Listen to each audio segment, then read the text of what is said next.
Hello there, Stanley Carr here. I love collecting music and sports memorabilia. Want to know where you can find some? I'll tell you. Go to oldglory.com. This website features one-of-a-kind apparel from your favorite sports teams and musical artists. And I can help you get 15% off of all items. Use the code WWH135. Enjoy the episode. Welcome to Wrestling with Heart, a podcast looking at pro wrestlers giving back to their community. Join me, Stanley Carr, as I interview wrestling's hottest names who use their platforms as entertainers to raise awareness and do community service. Hello and welcome to another edition of Wrestling with Heart. This is the show where we talk with professional wrestlers and professional wrestling personalities about their lives in and outside of the ring, as well as doing acts of charity work, community service, volunteering, and spreading positivity. We're always about the positive vibes here on the show. And with me right now, I've got a very special guest. He is a ECW original, legendary ECW referee, Jim Molineaux. Welcome, Jim, to Wrestling with Heart. Thanks for having me. Great to be here. It's my pleasure. So talk to me about your childhood. Where did you grow up? I grew up outside of Philadelphia, in New Jersey, so everyone knows it as South Jersey, in a town called Haddon Township, and it was 15 minutes over the bridge into Philadelphia. Yeah, I mean, when I've had people on the show that have come from that area, it's like it's a very big kind of cluster because you have Philadelphia, New Jersey, New York, and it's a huge like wrestling area. Yeah. A lot of wrestling events, wrestling shows. The fans very passionate about the sport and the business. Yeah, So, absolutely. I mean, at that time in the 80s and 90s, you had so much wrestling at your fingertips that you could watch. Kind of like today, except back then, when you're talking about television, you had to flip through the TV channels and find the local listings to whenever wrestling came on. Right. So I'm sure that was your story. Oh yeah. I mean, I guess I'm older than I look, or most people think, but I'm 64, so I grew up in the 60s, late 60s, early 70s for the beginning of my wrestling fandom.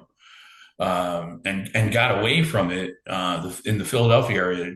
The Philadelphia area just became absolutely berserk for hockey because the Philadelphia Flyers had won the Stanley Cup 2 years in a row. And at the time I was 14, 15, something in that age range.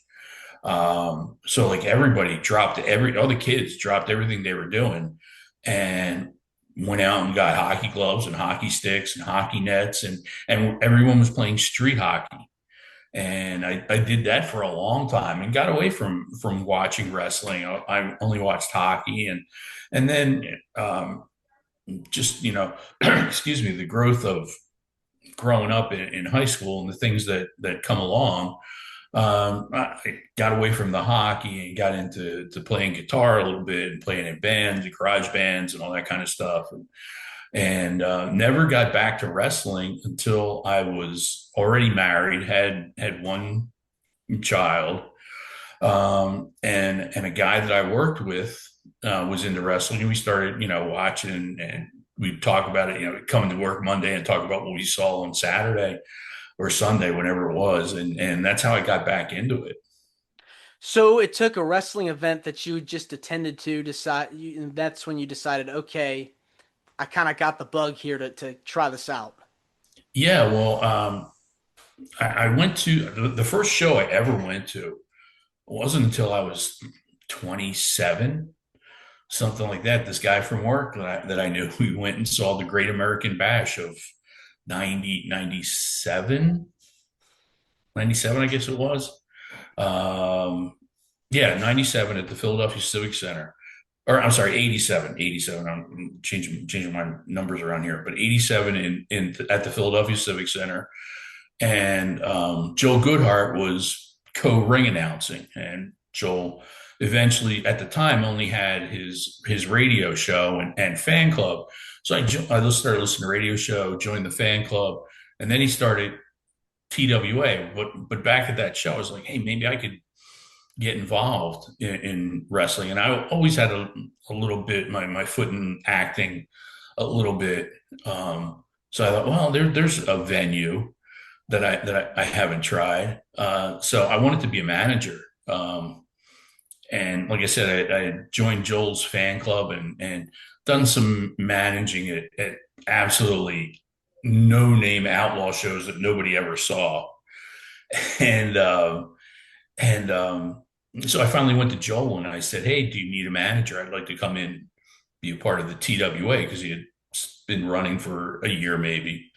And said, I don't really need a manager, but I could use a referee, and sold me on what it would cost and going to the school because he had a school also, and all the aspects of being a referee. And he said, I'll use you every show, which he did. He said, you'll make the money back that you pay to your school, to the school, in a year. And and I did. Surprisingly, that might be one of the only promoters that told me this is what's going to happen. So he said, think about it for a couple of days and give me a call back. So I hung up and I called him back 10 minutes later, and I was there the next Tuesday at the school. Did you find it hard to referee at first, or did it come naturally? Because I know it can be kind of stressful at times because you're trying to call the match down the middle, and somehow something messes up, and you don't know what to do. If the things go wrong, it can be pandemonium. Yeah, no, I think I found it fairly easily. I don't, I've never really asked other guys how long it took them to train. But it took me 8 weeks before I did my first match. So I guess that's pretty good. So I felt pretty comfortable in the ring. I don't think I've ever really felt too nervous. Maybe that first match and maybe the first time we did TV. I know I was nervous the first pay-per-view at Barely Legal, absolutely shaking. But yeah, I don't get too nervous in the ring. What were some things that Joel or some of your mentors kind of helped you with early on, kind of guided you along, pieces of advice that they gave you that you still apply to today after your time in ECW? Well, John Finnegan was my trainer, and John I worked with all through ECW. In fact, we're the only two ECW originals that were there from day one till the end of the promotion, the original promotion, not the Sci-Fi Channel promotion. Um, and he just worked with me and said, you got to relax.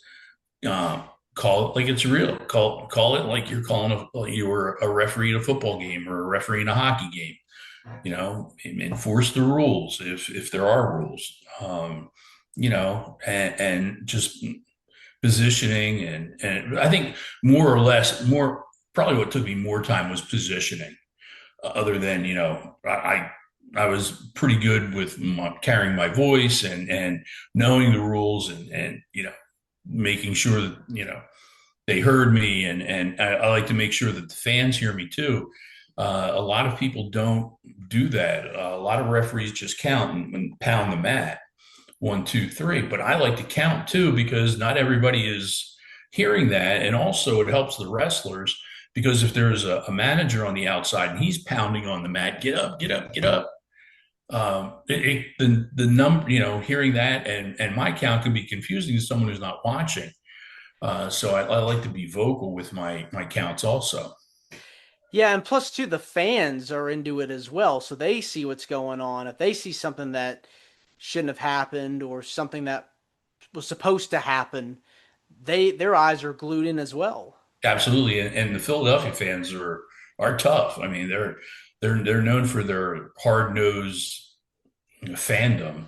But I guess that's because Philadelphia is a really hardworking blue collar town. So I think that's if you are a hardworking guy in the ring, they'll appreciate what you do. Do you remember the first match you ever refereed? Yeah, it was in Westchester, Pennsylvania, at the Westchester. I think it wasn't the Boys and Girls. It was a rec center. It was Westchester Rec Center, and it was Jimmy Janetti against Glenn Osborne for Tri-State Wrestling Alliance. and that was the only match I did that night. And when you walked to the back after the first show, do you remember the feedback you got? Not really. I think it must have been pretty good or okay because I'm really good at remembering when somebody criticizes or points out things. I remember things like that. So I must have done pretty good if I want to call it. And you went on, of course, to have such an incredible career in ECW. As you mentioned, you were one of two of the originals referees that were a part of that promotion. Talk to me about joining ECW and any memories you want to share about your time there, because people still go back.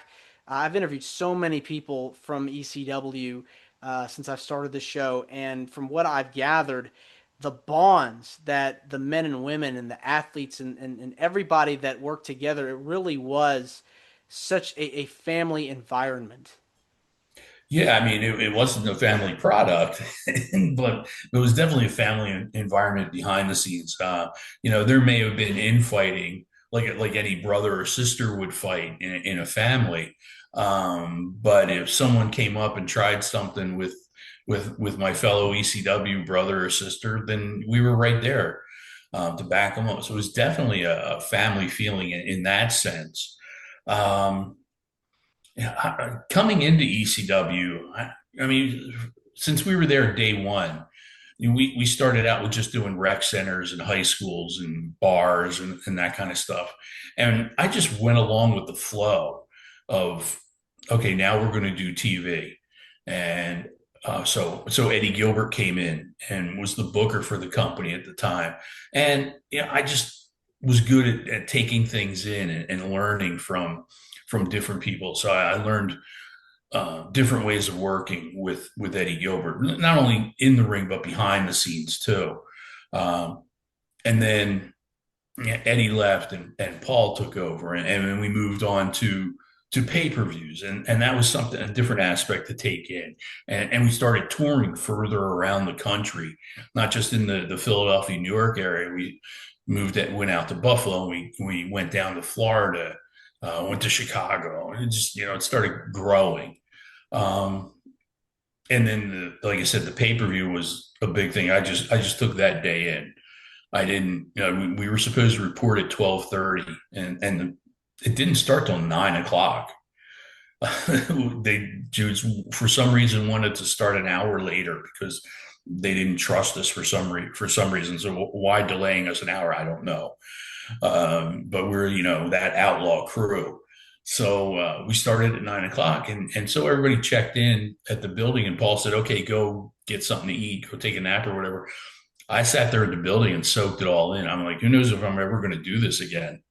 But yeah, there's some of the memories of the company. Yeah, ECW seemed like were the underdogs because you had WWF, you had WCW, the two big giants of the industry, and the Monday Night Wars. This was a really, really big period for professional wrestling, and then ECW comes along, really creates this following, like really gets a lot of people riled up and excited, um, and people still talk about it to this day.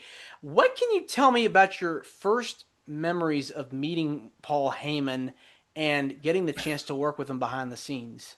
Well, I had actually met Paul before ECW at a Tri-State Wrestling Alliance show. He had come in, and I wasn't even reffing yet. I was doing security for Joel. I hadn't gotten into the ring yet, and he was okay. Talked with him and was very nice. And working with him before he took over, I drove around with him a lot. Um, so I got to know him a little bit before he became the boss. And luckily he liked me, and I got to stick around and was used fairly often. And he kind of, I was one of the people he kind of relied on to do the right thing if asked. Picking people up the airport or making sure this or that got done behind the scenes, even if it was something as simple as handing out the checks, whether they were good or not. Barely Legal was such an iconic pay-per-view, and people still talk about it. Any fond memories uh, during the show that you enjoyed? Favorite matches that you got to work during that card? Well, like I said, just sitting there all day and taking it in was the main thing for me. I did do the RVD Lance Storm match, and if you go back and watch it, and who knows where you can see those things now because they're switching things around from Peacock to Netflix and whatever other streaming system they have. Um, but if you look real carefully, somewhere through the match, I ripped my pants right in the crotch. And luckily, I was taught to bring an extra pair of pants and an extra shirt, so I luckily changed my pants. That's embarrassing. That had to have been just Yeah, I one mean, of the. I felt it, and I was like, "Oops!" And I kind of covered it up and kind of waddled my way through the match. And then when I got home, and of course, being a mark for myself, I taped it and I went back and watched it, and I could see just a little sliver of tidy whities, and that was it. Just this one little one, and I covered it up pretty well. Only on live television. Right. True professional. Got to do the job and move on. So, best part about refereeing, least favorite part about refereeing. Um, wow. I don't think I've ever been asked that. That's best part of about it is being able to help the match. I think being an important part of the match without being out there in front of everyone. If a fan was to say or talking about a match and they go, "Oh, I didn't know you did that match," that meant that's good. That meant I did my job, unless I was supposed to be out there and imposing or part of the match for some reason. Otherwise, if they don't know that you did this match or that match, great, I did my job. Um, Worst part, getting in the way of objects being thrown into the ring at someone else. I've been hit with a few things, yeah, that's not fun. Yeah, I mean, when you're around a crowd like the ECW audience that are very passionate about the industry and very passionate about what these men and women do every night, I mean, they're gonna be in for a rude awakening if they don't Oh if they don't yeah. like what they see. um, okay, yes. So outside of Barely Legal, what have been some of your favorite matches that you got to be a part of in ECW? Hmm. Well, any of the Eddie Guerrero, Dean Malenko matches, loved working those, and John will tell you the same thing. It got to the point where we just switched on and off. Tonight's my night, tomorrow's your night, because we both wanted to work with them. Um, and matches where new guys came in, um, working with Rey Mysterio the first time. Um, there was one match that I just saw on TV a little while ago. Somebody had it up on YouTube, and I didn't realize it until I went back and watched it. It was the first night that Tommy Rich was in with ECW, and he wrestled Terry Funk. And I looked back at it and was like, "Oh my God, I was in the ring with two NWA champions." And it just never hit me that I was just so focused on doing my job that I didn't do anything, didn't go, "Wow, look at that. Hey, how about that? Look at me, you know." But I can go back and look at things like that now and go, "Wow, that was pretty cool." You know, it's interesting how you bring up guys like that were huge in the 70s and 80s with the NWA. You've heard of guys like Steve Austin, Mick Foley, the Dudley Boys, names that people all know that made their names in WWE have their careers in ECW. That's where they began. Guys like Jericho and Guerrero and Benoit. But seeing guys like Scott Hall or Dusty Yeah, that Rhodes that was a make good night appearances. too. Yeah, I worked with Scott those 2 nights that he came in. And what was cool about that was the second night in Poughkeepsie, they had him scheduled to work someone and just do an absolute squash. And he goes, "No, I don't want to do that. I want to come in and I want to put somebody over." And he looked around and he goes, "You," and he pointed at Big Sal from the FBI. He goes, "I want to work with you and make you look like a superstar." And he did. He had a great match with him. And then he went on and had a second match against Just Incredible, which is a really, really good match, too, if you go back and watch that. I just think ECW just was so revolutionary with what everyone was doing, and you could just feel it in the product that people just had a good time. They loved what they were doing, and the Yeah, energy the level. I think ECW let guys do what they wanted to do, but within the scope of ECW. Somebody would say, "Well, to Paul, oh, I want to do this." Okay, well, we can do it, but let's do it. Let's turn it a little bit and do it this way. So it fits in with what we do. Where if you were to work with one of the two bigger companies, they hand you a script and go, "Here's what you're doing." Were you there until the very last day of ECW? Yeah, I was there, and in fact, I was there for the two one night stands, and I was there for 2 weeks, 2 weeks of TV tapings at Sci-Fi. That had to have been hard hearing like one of the biggest promotions in wrestling history having to close. That was just so sad. Yeah, I mean, technically, we're the third largest company in the country, so we're like, we have people in the building. How are we losing money? And we didn't know a lot of us didn't know the finances, and we thought, well, all right, so we'll slow down a little bit, and we'll do a pay-per-view, and maybe do a couple of closer house shows, and maybe tighten things up, not travel as far, not travel as much. But no, that was it. So Paul moved on, and everybody else moved on in their own different way.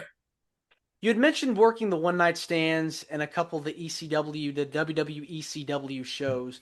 What made you decide to not continue on past the initial launch period of the relaunch of ECW?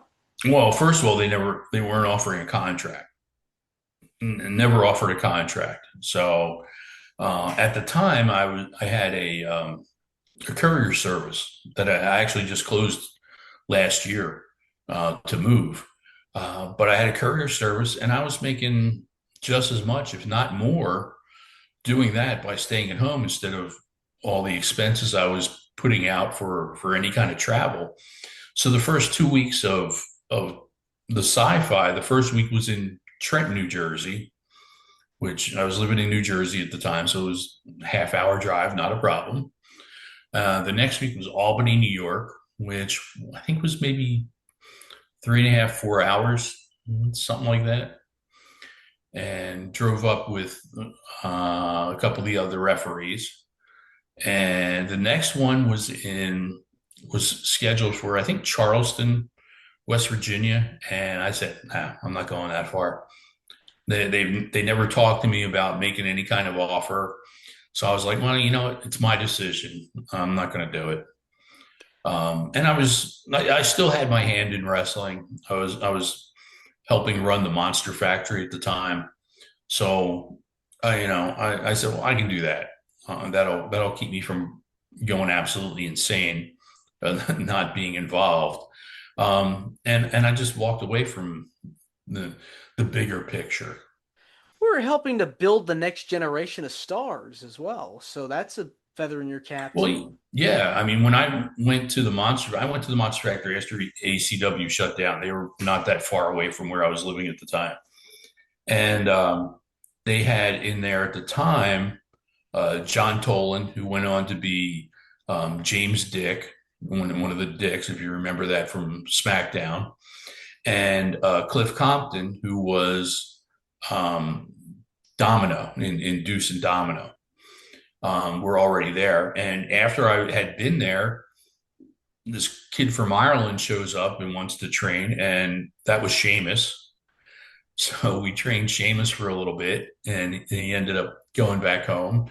And while I was there, this big kid from New York shows up, and he's now still with the WWE, Damian Priest.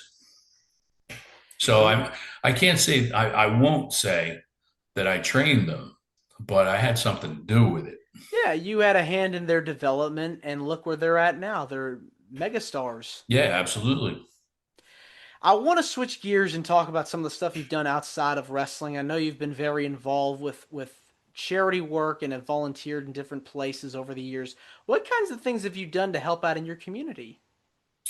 Well, I think with when I was running the Monster Factory, I had the opportunity to say, okay, let's do something at our events. So I made sure that when October came around, we were doing something for the local food bank.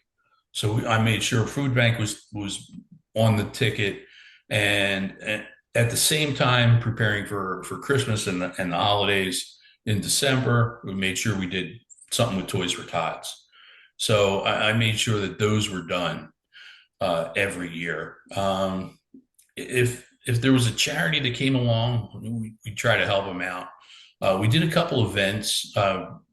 It wasn't the Monster Factory. We not even to get into the story, but we split away. Myself and my partner split away from the Monster Factory. We started something called OTW, Old Time Wrestling, and we were still training guys, and we were running events also.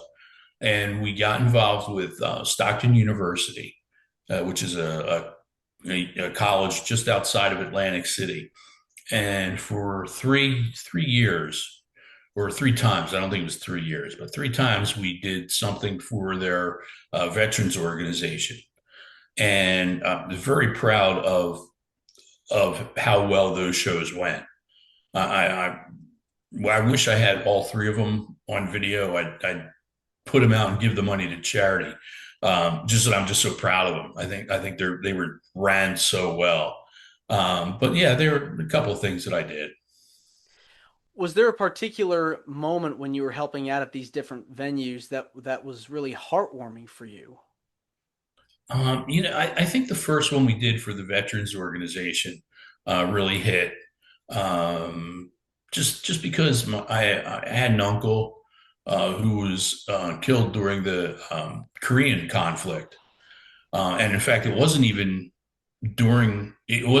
warfare death. He was killed by a drunk driver coming home to visit his mother. Uh, and I'm named after him. I never met him. I was born 9 years after he passed away.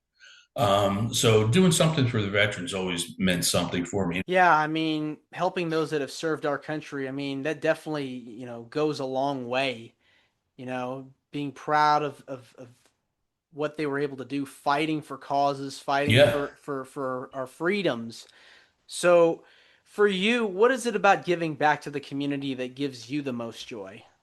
Well, I think you really need to in a business like this because if you don't give back to the fan base, they're not going to give to you.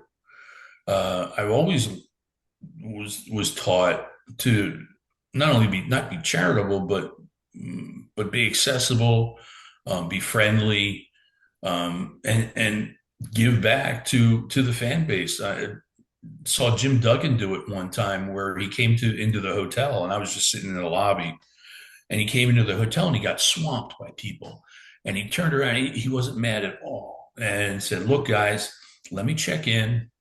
Let me go upstairs and wash up a little bit.